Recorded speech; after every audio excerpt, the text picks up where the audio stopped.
त्याचं कारण जातं तुम्हाला सांगतो. मग आता मला सांगा, त्या सगळ्या काळानंतर अचानक या सगळ्या परिस्थितीमध्ये हिंदुत्वाचा राजकीय मुद्दा सांगणारे विनायक दामोदर सावरकर जन्माला येतात.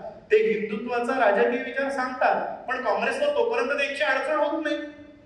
मला सांगा, सावरकर हयात असेपर्यंत त्यांच्यावर असे आरोप कधी केले गेले का? नाही केले गेले.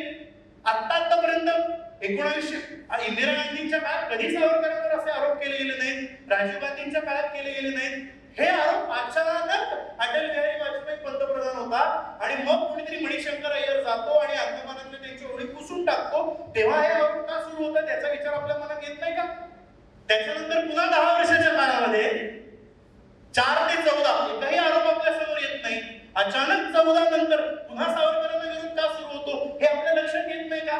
हा लक्षात येत नाही का? याचं उत्तर आहे मित्रांनो, जेव्हा जेव्हा हिंदुत्ववादी विचारांचे लोक राजकीय दृष्ट्या प्रबळ झालेले असतात, तेव्हा तेव्हा तेव्हा तेव्हा त्यांचं जे सगळ्यात भक्तिभावाचं ठिकाण आहे हिंदुत्व हे आमचं राष्ट्रीयत्व आहे, तो हिंदुत्वाचा विचार आजच्या आधुनिक काळात कुणी दिला?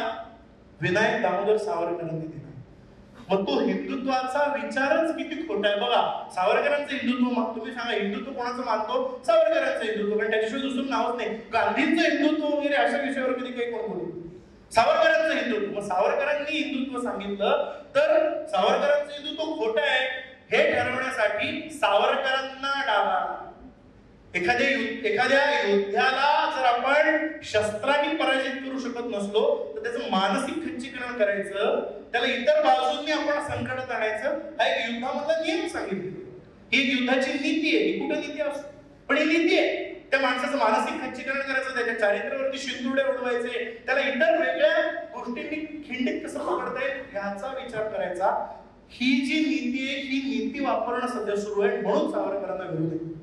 हिंदुत्ववादी सरकार सत्तेवर आहे म्हणल्यानंतर ज्या हिंदुत्वाचा आधुनिक दृष्ट्या हे हिंदुत्वाचं लोकजागरण का सुरू झालं? कारण तेव्हा त्या हेडगेवर गेले, त्यातनं त्यांनी पुढे जाऊन ती छोटीशी 8-10 जण होते त्यांच्या घरामध्ये, त्या राष्ट्रीय स्वयंसेवक संघाची सुरुवात केली. आणि त्या राष्ट्रीय स्वयंसेवक संघाचा बेस असलेलं सरकार आज जर सत्तेमध्ये आहे तर त्या सगळ्या विचारधारेवरच शंका निर्माण करायची, त्या विचारधारेवरच प्रश्नचिन्ह निर्माण करायचं. म्हणून हा दोष सावरकरांना लावला जातो. सावरकरांवरती टीका हे एक राजकीय षडयंत्राचा भाग आहे. पूर्वगाम्यांच्या भाषेत सांगितलं तर तो व्यापक गटाचा भाग आहे. हा व्यापक गटाचा भाग हे राजकीय षडयंत्र अशामुळे सुरू झालेलं आहे की हिंदूंनी वेळोवेळी आपल्या राजकीय हक्कांचा विचार केला नाही. हिंदूंनी वेळोवेळी पॉलिटिकली जागा असण्याचा कधी विचारच केला नाही. आपल्याला काय शिकवलं गेलं? अहिंसा परमधर्म शिकवलं गेलं, पण धर्म हिंसा तथैवच हे मला नाही सांगितलं गेलं ना. सावरकर एका ठिकाणी असं म्हणाले होते की गायीची पूजा करता करता हिंदू समाज हा जणू गायीसारखा झालाय.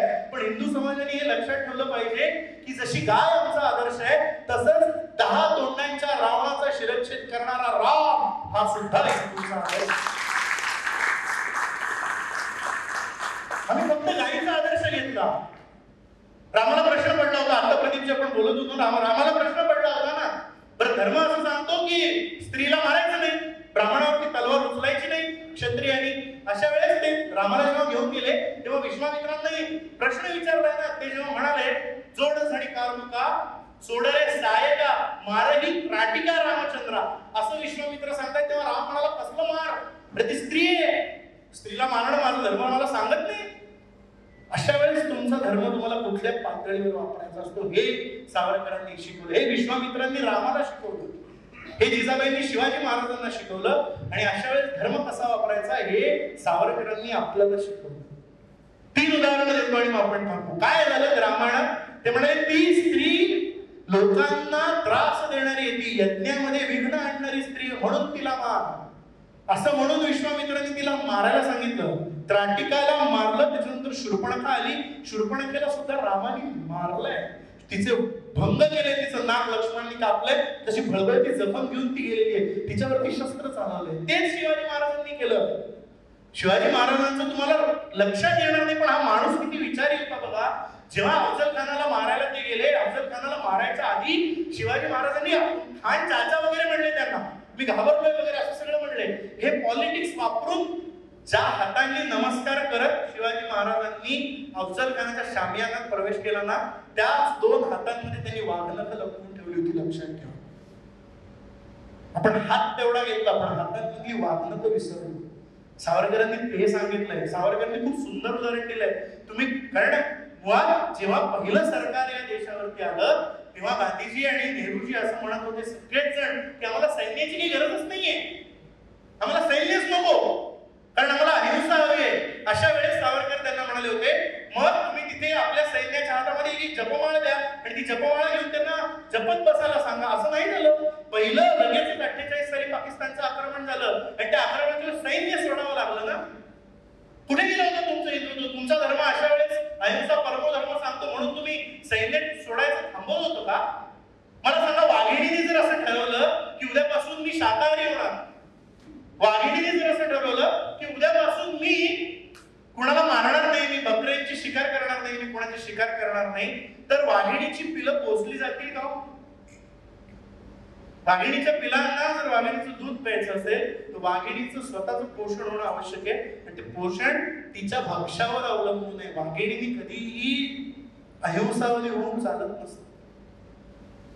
त्याच सावरकर प्रतिबिंब उमटवतात आणि ते स्वतः सांगतात की एखादा पंडित वाघापुढे मोदक घेऊन गेला तर वाघाचा पंडित मोदक होतो.